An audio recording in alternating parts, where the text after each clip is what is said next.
아버지 품으로 보혈을 지나 아버님 품으로 한 걸음씩 나가네.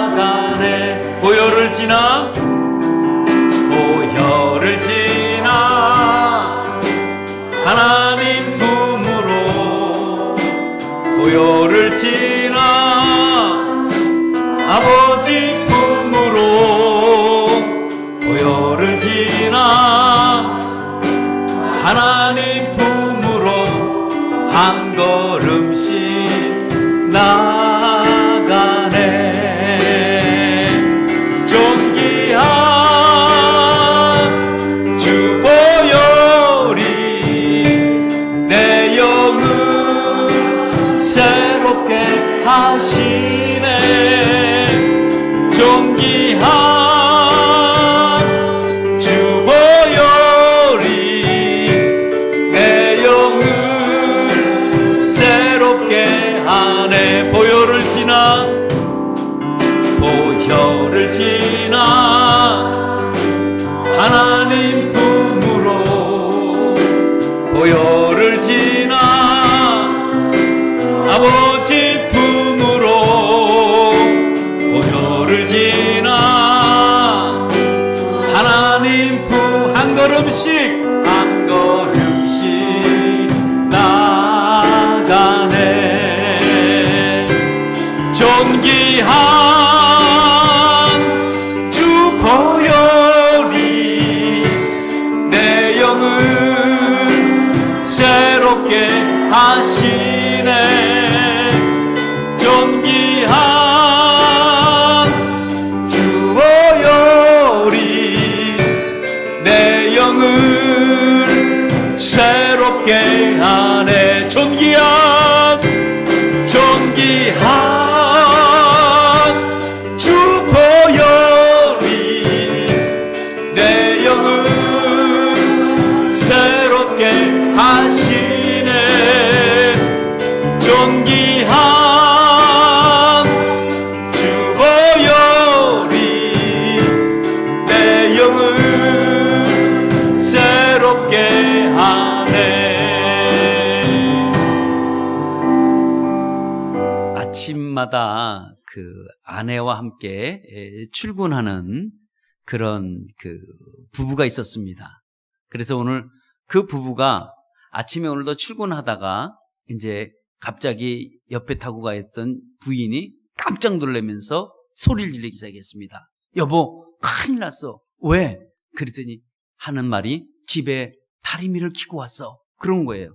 그래서 남편이 할 수 없이 차를 돌려서 그 집을 쫓아갔습니다. 근데 엘리베이터가 없는 5층짜리 아파트예요. 5층짜리로 그냥 껍지고 올라가서 방문을 탁 열고 들어갔는데 다리미는 다행히 켜져 있는 게 아니라 꺼져 있었습니다. 그래서 내려오면서 야, 참 다행이다. 아유, 큰일 날 뻔했네. 그리고 내려와서 이제 출근을 또 했습니다. 그 다음 날 아침에 같이 또 출근하는데 한 또 10분쯤 지나가려고 하니까 아내가 갑자기 또 소리쳤습니다. 여보, 왜? 큰일 났어. 또 왜? 다리미를 켜고 왔어. 그런 거였어요. 그래서 남편이 다시 한번 또 돌아가서 확인해 보니까 다리미는 꺼져 있었습니다. 아유, 그래도 꺼진 게 다행이지. 만약에 켜졌으면 우리 집 불났으면 어떡할 뻔했어. 아이고, 다행이다. 그러고 왔었습니다. 근데 그 다음날 또 출근하는데 조금 가다 보니까 부인이 또 갑자기 소리치기 시작했습니다. 여보, 또 큰일 났어. 뭐가? 다리미 켜고 왔어. 그랬더니 남편가 확 쳐다보면서 한쪽에 차를 대더니 드렁크로 갔습니다.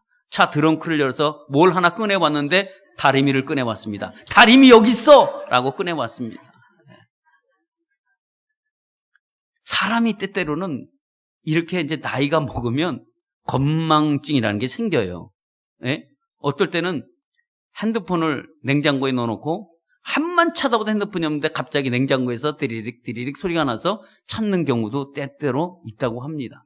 우리의 이 건망증은 어떻게 막을 길이 없습니다. 왜냐하면 나이와 더불어 함께 가기 때문에 그렇습니다. 근데 다행히 저희 교회는 이 건망증 있는 사람이 아무도 없다는 사실, 여기에 큰 은혜 되시기를 바랍니다. 그래도 우리가 다 이 세상에 살아도 있는다고 할지라도 잊어버리지 않아야 할 것이 있습니다. 그분이 바로 예수 그리스도입니다. 우리가 다른 건 다 잊어먹고 살아도 예수만큼 잊어버리지 않고 살아가는 저와 여러분 되시기를 예수의 이름으로 축원합니다. 예. 오늘 우리가 이제 세상을 살아갑니다. 물론 과거에 살았던 사람들도 있고요. 또 앞으로 우리는 모르지만 미래에 살아가는 사람은 이 땅에 가득할 겁니다. 그러면 많은 사람들이 세상에 살아가면서 어떻게 살아갑니까? 살아갈 때 그 살아가는 사람들의 나름대로의 비결을 갖고 살아가요. 그러니까 어떤 비결을 갖고 있는지는 우리는 알지 못하지만 이 전 세계 인구가 약 70억 정도라고 한다면 이 70억 인구는 각자 나름대로 자기 삶의 이치에서 그 열심히 살아가는 방법이 있다는 거예요. 어떻게 보면 노하우라고 할 수도 있고요. 경험이라고 할 수도 있지만 아무튼 나름대로 살아가는 방법들이 가장 다 각양각색하고 방법도 이 방법 저 방법으로 다 살아갑니다. 그러니까 이 세상은 살아가는 분명히 내가 살아가는 비결을 갖고 살아간다는 사실이에요. 그죠? 그러면 우리가 살아갈 때 그냥 덜렁덜렁 살아가는 사람이 없고 살아갈 때는 분명히 나름대로의 어떤 삶의 비결을 갖고 살아갑니다. 그것이 나뿐이 아니라 과거에 있던 사람도 미래에 살아갈 수 있는 사람들도 마찬가지라는 거예요. 그러면 이렇게 우리가 살아갈 때 이 비결은 나만이 갖고 있는 비결인가? 그럴 수도 있습니다. 나만이 갖고 있는 이 삶의 비결을 내가 간직하고 내가 살아갈 수도 물론 있습니다. 그러나 이 삶의 비결은 사실상 나만이 아니라 우리 어린아이들까지 또 심지어 나이가 많이 드신 노년층에 이른 어르신들까지 다 살아가는 비결이 각자 다 다르게 있습니다. 그러니까 어떤 방법으로 살아가든지 그 삶의 비결이 다 있다는 거예요. 나는 아이들이 말이에요. 그 갓난아이들이 그냥 태어나면 그 나름대로 그냥 있는 줄 알았더니 그 갓난아이들도 살아가는 비결이 있더라고. 근데 그 비결은 아무도 가르쳐 주지 않았어. 근데 아이들이 그 갓난아이들이 살아가요. 물론 어떻게 살아가냐? 그 아이들은 배고플 때 어떻게 하죠? 울어요. 야, 그거 누가 알려줬을까요? 예? 장로님 그거 누가 알려줬을까? 안 알려줬어요. 근데 아이가 배고프면 울어요. 그럼 그걸 누가 듣죠? 엄마가 들어요. 엄마가 듣고 아이고 자식 배고프구나. 그리고 우유를 주든지 모유를 주든지 그렇게 합니다. 그러면 아이가 그 먹고 우유를 먹고 방긋방긋 웃기도 해. 이제 안 울어요. 그리고 자기가 뭐가 괴롭고 힘들면 아이는 뭐로 표현해요? 울음으로 표현해요. 그래서 모든 사람에게 알려요. 자기가 어떤 환경에 있는지, 자기가 어떤 입장에 있는지 아이는 울면서 그 모든 사람들에게 알려줍니다. 그렇다고 한다면 어린아이도 살아갈 때 분명한 비결을 갖고 살아간다는 거예요. 그래서 이 세상에 많은 사람들이 살아갈 때 각양각색한 자기가 가지고 있는 이 비결을 갖고 살아가요. 그래서 한때는 유행됐던 것이 뭐냐면 살아가는 비결이 여기 있습니다 하고 내놓는 강연하는 사람도 있고 연사들도 많이 있었습니다. 그래서 한때는 뭐 기업의 그룹들마다 살아가는 비결 또 삶의 성공의 비결 이런 책도 많이 있고 강연도 참 세미나도 많이 했습니다. 근데 거기서 나오는 살아가는 그 삶의 비결은 뭐냐? 결국은 성공적인 삶을 사느냐 못 사느냐가 그 얘기의 주제이기도 합니다. 그러면 성공적인 삶을 살아갈 때 어떻게 살아가느냐? 강연 내용을 한번 들어보면 어떤 사람은 이렇게 얘기합니다. 얼굴이 자기의 자본이다. 내 얼굴이 모든 사람에게 영업의 기술이다 라고 얘기해서 누구를 만나든지 미소를 띄어라. 웃어라. 그래야 당신이 성공할 수 있다. 이렇게 삶의 비결을 소개하고 있습니다. 어떤 사람은 아니다. 그거는 웃음 갖고는 되진 않는다. 또 다른 사람은 말을 할 때 칭찬해라. 상대방을 무조건 칭찬해라. 당신이 만약에 만나는 사람마다 칭찬한다면 당신은 반드시 이 세상에 성공하는 사람으로 살아갈 거다. 삶의 비결을 칭찬으로 얘기하는 사람도 있습니다. 또 어떤 혹자는 말하기를 아니다. 이 땅에 그래도 성공적이 살아가려면 부와 권력을 가져야 이 땅에 성공적으로 살아갈 수 있다라고 얘기합니다. 그 말은 맞는 것 같지 않아요? 아니 부와 권력을 갖고 있으면 성공한 거 아닌가요? 라고 우리는 생각하죠. 그런데 어떤 사람은 아니다라고 얘기합니다. 왜냐하면 인생의 성공은 꼭 돈만 갖고 인생의 성공이 아니라는 거예요. 그러면 돈 없는 이 땅에 살아가는 사람은 다 실패한 사람이냐? 그건 아닌 것 같아요. 그죠? 그럼 권력 없는 사람은 이 땅에 살아가는 동안에 그러면 다 실패한 인생이냐? 라고 물어보면 그것도 아닌 것 같아요. 그러면 부와 권력도 사실상 우리의 인생의 성공의 비결은 아니라는 거죠. 우리가 살아갈 때 물질과 이런 것들은 우리에게 도움은 줄 수 있지만 그것이 성공이라고 얘기는 하지 않습니다. 혹시 여러분도 여기 안에 계신 분들도 중에서 또 이런 것도 성공이다라고 할 수는 있겠죠. 물론 반대 이론을 하는 사람들 있을 거예요. 그러나 지금 제가 말씀드리고 싶은 것은 살아가는 우리 삶의 비결 중에서 내 방법이 또 저 방법이 맞다 틀리다가 아니라 나는 내 나름대로 살아가는 비결이 맞다고 생각하기 때문에 지금 이 길로 걸어가고 있다는 얘기입니다. 그러면 정말 우리가 한번 이 시간에 한번 생각해 보죠. 우리가 세상에 살아가는 수많은 사람들이 각자 비결을 갖고 있는데 정말 우리 예수 그리스도를 믿는 우리들은 어떤 식의 방식으로 아니면 어떤 모습으로 우리가 살아야지만이 우리가 참으로 살아가는 우리 삶의 비결이 될 수 있을까라고 우리가 한번 생각해 볼 필요가 있다는 거예요. 그러면 우리가 어떻게 살아야 될까요? 어떻게 사는 것이 내가 살아가는 비결 중에서 나를 봐도 참 세상을 참 잘 살아가십니다 라고 인정해 줄 수 있는 말은 과연 무엇이 있을까? 여러분 한번 생각해 보시기를 바랍니다. 그래서 세상 많은 사람들은 다 방법을 제시해요. 이 방법이 좋습니다. 저 방법이 좋습니다. 이렇게 살아야 됩니다. 저렇게 살아야 됩니다. 근데 그 말을 들으면 맞는 것 같아요.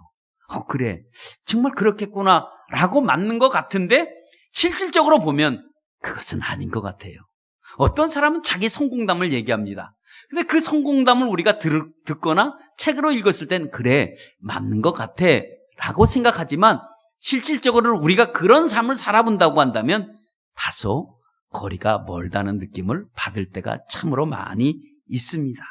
그렇다고 한다면 우리가 지금까지 제가 말씀드린 것은 세상에서 살아가는 사람들의 살아가는 비결을 제가 소개했는데 성경은 뭐라고 얘기하냐 이거죠. 성경은 우리에게 살아가는 비결 중에서 어떻게 우리에게 살아가길 원하느냐 오늘도 성경이 우리에게 구체적으로 소개해주고 있는데 그 소개하는 방법을 주님은 누구를 세웠냐면 바울이라는 사람을 내세워서 오늘도 세상에 그리스도인들이 살아갈 수 있는 비결을 오늘도 소개하고 있습니다. 바울의 인생살이는 그러면 어떻게 살았을까? 바울의 인생살이는 가장 부에서 우리가 얘기했던 것처럼 어떤 부와 권력과 우리가 이것이 성공하는 비결이라고 생각했던 그 수많은 것들은 바울이 행하지 않았다는 거예요. 그럼 바울의 인생은 어떤 인생이었었느냐? 부와 가난을 동시에 맛본 사람이에요. 배부름과 배고픔을 동시에 경험하고요. 자기의 비천한 모습과 자기의 존귀한 모습이 동시에 그 경험을 하고 살았던 사람이 바로 바울입니다. 자기는 붕부와 궁핍의 그 사이에서도 살았던 사람인데 그 사람이 오늘도 우리에게 뭐라고 얘기하면 나는 이런 살아가는 비결을 배웠다고 우리에게 소개하고 있습니다. 그러면 그가 살았던 이 비결은 환경이 바뀔 때마다 어떤 환경이 이렇게 확 이렇게 업앤다운이 이렇게 높고 낮음이 확 바뀔 때마다 정말 잘 적응했다는 거예요. 그 순간순간을 적응을 잘했습니다. 있든 없든 관계없이 뭐 있어도 그렇고 없어도 그렇고 뭐 아무튼 그거 관계없이 인생에 성공할 수 있는 사람이 누구였었느냐? 바로 바울이었었다는 거예요. 우리는 있다가 없으면 어떻습니까? 있다가 없으면 얼마나 불편해요. 불편한 걸로 끝나면 되는데 우리는 불편한 걸 뛰어넘어서 있다가 없으면 못 살겠다, 힘들다, 괴롭다, 아니 왜 이렇게 내가 없을까? 하나님 내게 물질 줬다가 왜 가져갑니까? 이런 우리는 원망할 수밖에 없는 우리의 입장이기도 합니다. 여러분 바울만큼 참으로 시련을 많이 인생에 경험한 사람도 없습니다. 그는 고난과 질고가 무엇인지 아는 사람이에요. 정말 배고픔과 배부름이 무엇인지 알고 그리고 궁핍과 그리고 풍부가 무엇인지 아는 사람이기도 합니다. 그 바울이 오늘도 우리에게 향해서 너희들 세상을 살아가는 비결이 바로 이런 것이다 하고 우리에게 소개해주고 있습니다. 그러면 그 소개하는 방법이 뭘까요? 그게 어떤 걸까? 그것이 바로 오늘 성경이 얘기하는 것처럼 자족하는 비결이라고 합니다. 자족하는 비결. 자족하는 비결은 어떤 형편에 있든지, 어떤 상황에 있든지, 절망이 있든지, 아니면 정말 행복에 있든지, 아니면 낙심 속에 있든지, 아니면 기쁜 그 마음 속에 있든지, 그거와 전혀 관계없이 그 환경에 따라서 자기는 살아가는 일체의 비결을 여러분 배웠다고 합니다. 배고프면 배고픈 대로, 없으면 없는 대로, 가난하면 가난한 대로, 부유하면 부유한 대로, 자기는 조금도 흔들리지 않고 자기는 살았다고 얘기합니다. 쉽게 더 설명하면 자기는 어떤 상황과 어떤 환경이 됐든지 항상 기뻐했고, 이 말은 나는 있으면 기뻐하고 없으면 슬퍼하고 이게 아니라는 거예요. 근데 여러분, 우리 한번 보세요. 우리는 있으면 너무 좋아하잖아요. 없으면 세상을 다 산 것처럼 우리는 고민할 때가 있습니다. 이거는 자족하는 비결을 우리가 배우지 못한 거예요. 그러니까 이 자족하는 비결은 어떤 상황이 있든지 내가 항상 기뻐하고 만족한 삶을 살 수 있었다는 겁니다. 이게 뭘까요? 이거는 다른 게 아니라 이것이 바로 자족함이라는 거예요. 이게 그의 인생에 살아가는 가장 큰 비결이었고, 그가 이 비결을 깨달았기 때문에 자기는 어떤 상황, 어떤 환경, 어떤 입장에 놓여 있다라고 할지라도 자기는 늘 같을 수 있도록, 자기는 만족할 수 있도록, 자기는 나름대로의 인생을, 행복을 누리며 살아갈 수 있다고 소개하고 있습니다. 그러면 바울이 이렇게 살아가는 비결을 도대체 어디서 배웠을까요? 그가 배운 이 살아가는 이 비결, 이 자족하는 이 비결은 다른 데서 배우지 않고 삶의 현장 속에서 배웠어요. 그가 경험 속에서 배운 거라고요. 그러면 그가 어느 곳에 있든지, 감옥에 있든지, 바람 부는 태풍 가운데 있든지, 아니면 부유한 쪽에 있든지, 그거와 관계없이 그는 그까지 그 흔들리지 않고 그가 버틸 수 있었던 것은 다른 게 아니라 하나님이 자기를 이렇게 환경에 지배당하지 않도록 만족한 삶을 살 수 있도록, 자족하는 삶을 누릴 수 있도록 하나님이 훈련시켰고 만드셨기 때문에 그래요. 우리는 가장 신앙생활에 어려운 점은 다른 점이 없습니다. 사실 우리가 냉정하게 우리의 신앙을 보면요, 우리는 누가 나에게 잘해주면 기쁘고 누가 나에게 잘못하면 완전히 우리의 모습이 달라질 때 있습니다. 또 하나님이 내게 이런 많은 은혜를 주면 기뻐하고, 마치 하나님이 은혜를 안 주면 내가 하나님 앞에 버림받은 것 같고 막 이런 느낌을 우리가 받을 때 우리의 신앙이 굉장히 힘들어질 때 있습니다. 그런데 오늘 바울이 얘기하는 것처럼 오늘 이 자족하는 비결을 배우면 어떤 환경이 있든지, 배부르든지 배고프든지 풍부하든지 가난하든지 그거와 관계없이 하나님을 의지하고 쫓아갈 수 있다는 이 얘기를 지금 하고 있습니다. 이게 자족하는 비결이에요. 그러니까 이거를 배워야 돼요.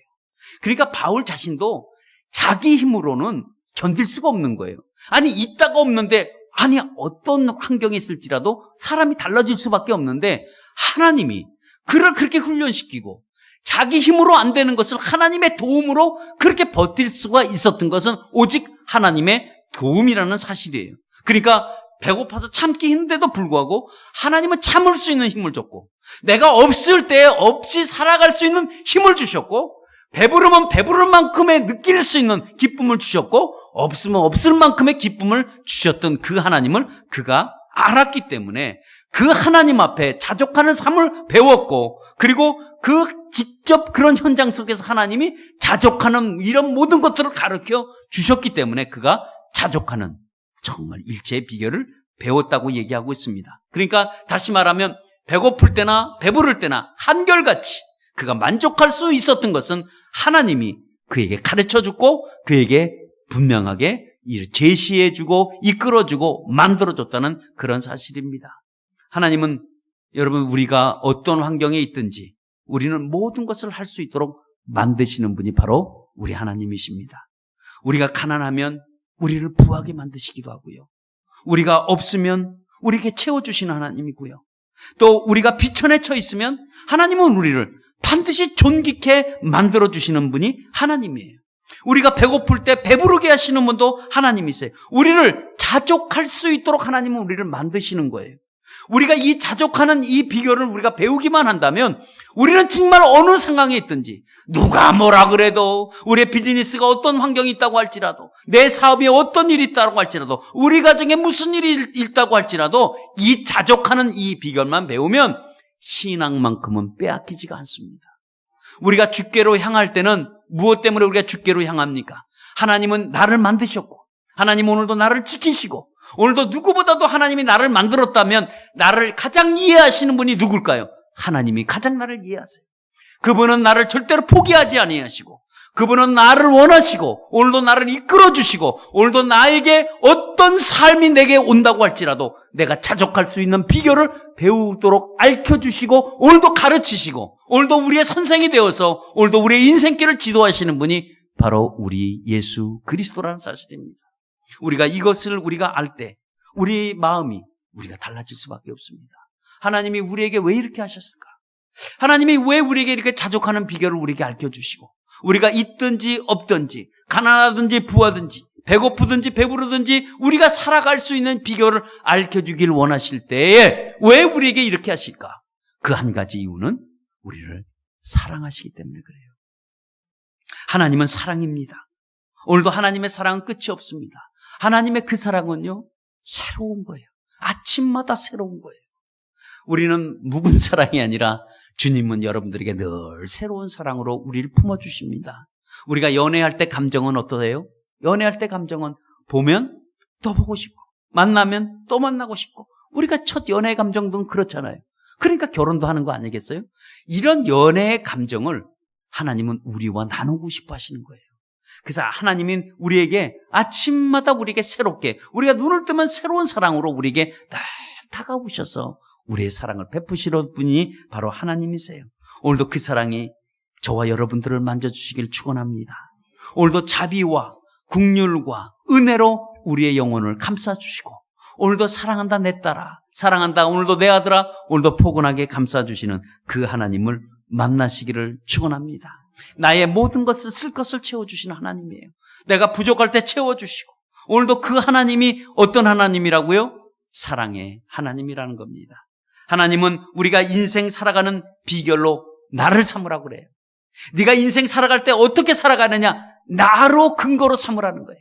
우리가 예수 그리스도를 우리가 기초로 삼고 여러분 살아가는 비결을 여러분 배워나가시기를 축원합니다. 오늘도 배워나가는 우리를 오늘도 가르치길 원해서, 오늘도 우리의 어떤 환경과 어떤 입장에 놓여 있을지라도 우리를 만족하고 풍족하며 우리가 누리고 살아갈 수 있도록 붙들어 주시는 분이 바로 하나님이십니다. 우리 살아가는 인생의 삶의 비결은 다른 곳으로 찾지 마십시오. 웃어야 된다, 칭찬해라, 맞는 말이에요. 틀린 말은 아닙니다. 그러나 우리 믿는 우리 그리스도인들의 삶의 비결은 다른 곳에서 찾지 말고 예수 안에서 찾기를 축원합니다. 그분만이 내가 살아갈 수 있는 유일한 비결이에요. 그분이 나의 삶의 통로가 되어 주셔야 우리가 비로소 살아갈 수 있는 비결을, 일체의 비결을 우리가 배울 수가 있습니다. 오늘도 우리가 살아가는 비결, 수많은 인생들이, 오늘도 우리 70억의 인구들이 각양각색 자기 방법대로, 자기 어떤 모습대로 살아가는 비결이 있는데, 우리는 그 비결보다도 오늘도 우리가 주님 앞에 그 비결을 배워서 여러분 살아가시기를 바랍니다. 수많은 인생들이 이 땅에 살아가고 있지만 어떻게 살아야 될지 방황하고 모르는 인생들에게 오늘도 예수 그리스도가 그들을 향해서 외칩니다. 내가 길이요, 내가 진리요, 내가 생명이라고 합니다. 우리는 길 대신 그 주님 앞에 삶의 비결을 배우고, 우린 진리 대신 그 예수님 앞에 우리의 모습을 발견하길 원하고, 그 생명 대신 주님께 우리의 삶을 배워나가시기를 축원합니다. 바울은 그래서 자기가 살아가는 비결을 누구로 통해서 배웠냐? 예수 그리스도 통해서 배웠다고 합니다. 여러분, 저와 여러분들도 예수로 통해서 배워나가시기를 바랍니다. 그러면 우리가 살아가는 비결 중에서 수많은 비결이 많이 있지만 우리는 정말 진정코 우리가 예수 안에서 살아가는 비결을 어떻게 해야지만이 정말 우리가 살아가는 이 비결을 성공으로 이끌어갈 수 있을까? 그 방법은 다른 방법이 아닙니다. 그 방법은 믿음으로 사는 비결이 성공하는 비결입니다. 믿음으로 산다는 거. 이 말은 다른 말로 하면 주님 앞에 맡기고 살아간다는 겁니다. 주님 앞에 맡기고 살아간다는 뭘까요? 주님을 바라보고 살아가겠다는 겁니다. 그러면 주님을 바라보고 산다는 것은 무엇이 동반되어져야 되느냐? 믿음이라는 것이 반드시 동반되어져야 돼요. 믿음이 동반되어지지 않고는 우리가 그렇게 주님 앞에 맡길 수도 없고 우리가 주님을 바라볼 수도 없다는 거예요. 그러면 우리가 주님을 바라보고 정말 주님을 맡기고 살아가려면 믿음이라는 것을 우리가 갖고 우리가 살아가야 됩니다. 믿음이 여러분 나의 삶을 만들어가는 거예요. 내 삶을 그냥 이대로 두지 않고 믿음이라는 것이 나의 삶을 하나 둘 만들어가기 시작합니다. 그래서 그렇게 되면 만들어가면 내가 어떤 환경에 있든지 나는 자족할 수 있는 비결을 배우는 거예요. 그래서 우리가 이 비결은 자연적으로 되지는 않습니다. 사람이 살아가면서 여러분 가난해 보세요. 한번 불행해 보세요. 우리가 한번 그렇게 되면 어떤 모습이 될까요? 원망하고 불평하고 그럴 수밖에 없습니다.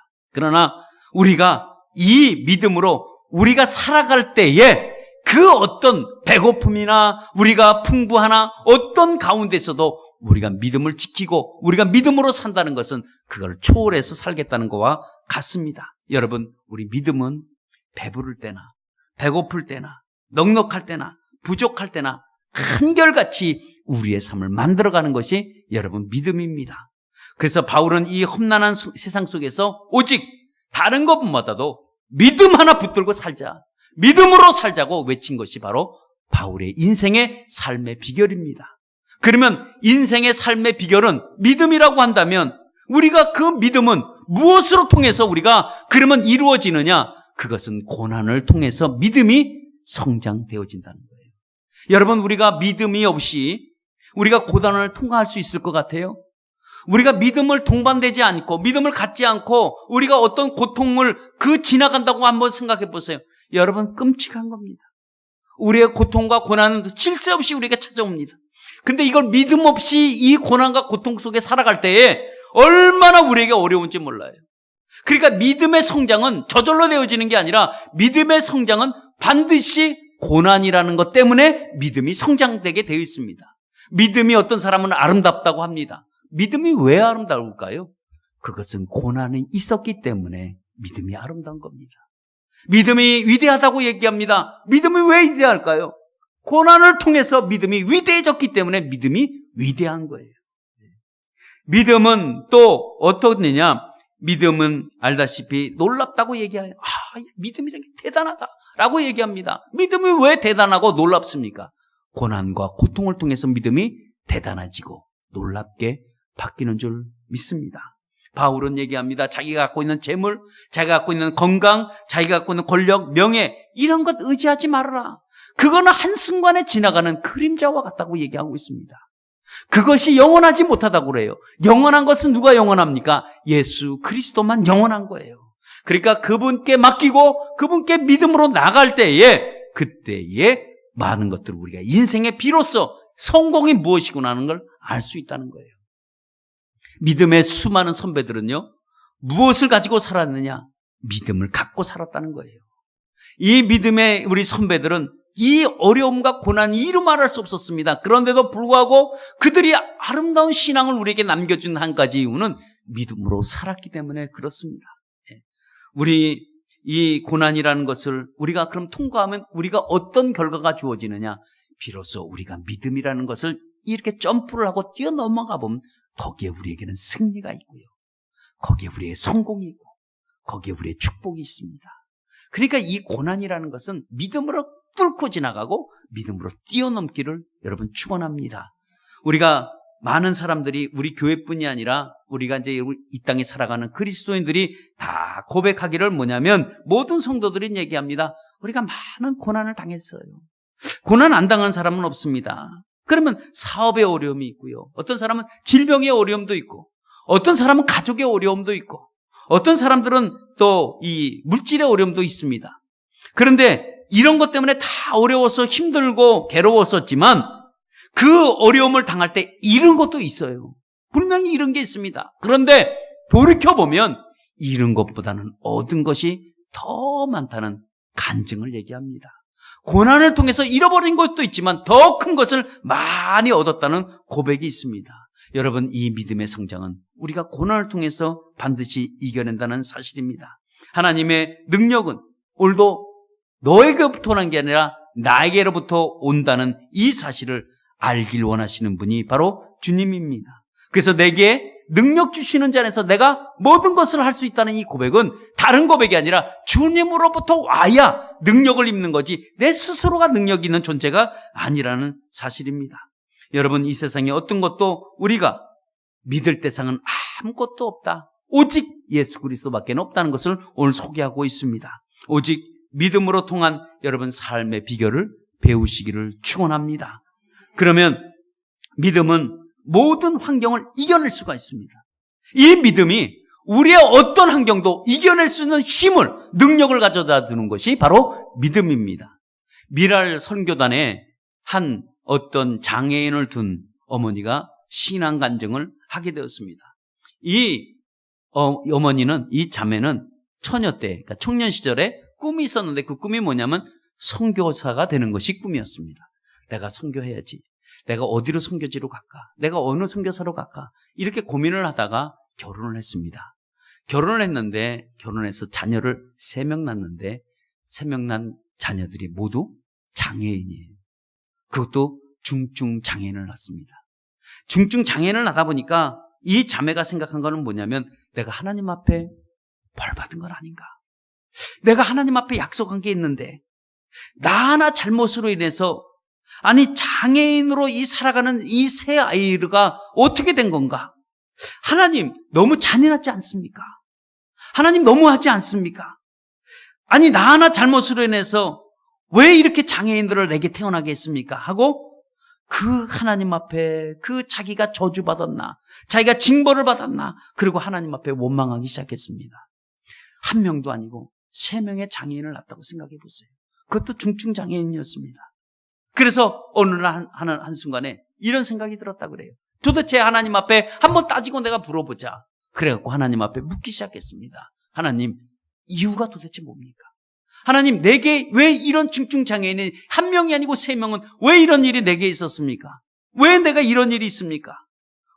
왜 이게 저주입니까? 질병입니까? 하고 질문을 계속하고 있는데 어느 날 새벽에 그에게 하나님의 음성이 다가오기 시작했습니다. 딸아, 미안하다. 딸아, 미안하다. 라는 말을 들었어요. 그래서 그 하나님의 음성이 그 들리면서 얘기를 했습니다. 이 땅에 가장 연약한 새 영혼을 이 땅에 보내야 되는데 내가 누구에게 맡길 자가 없다. 내가 두루두루 찾아보다가 내가 너한테 맡기면 네가 잘 키울 것 같아서 내가 그 영혼을 너에게 붙였다. 라는 말을 듣게 됩니다. 그때 그 말을 듣고 이 자매가 펑펑펑 울기 시작했습니다. 하나님, 이 땅에 꼭 3명의 영혼이, 참 연약한 3명의 영혼이 이 땅에 내려와서 살아야 되는데 그거를 나에게 붙여줬다는 거. 그게 얼마나 되게 감사하고 얼마나 하나님이 나를 사랑했으면 이 영혼을 내게 붙여줬을까. 그리고 그 생각을 해보니까 그 아이들이 중증 장애인이 그전 때는 그것이 얼마 전에는 그 고통스럽고 이게 저주의 산물인가 라고 생각했는데 그 하나님의 음성을 듣고 나니까 하나님이 나를 신뢰해 줬구나.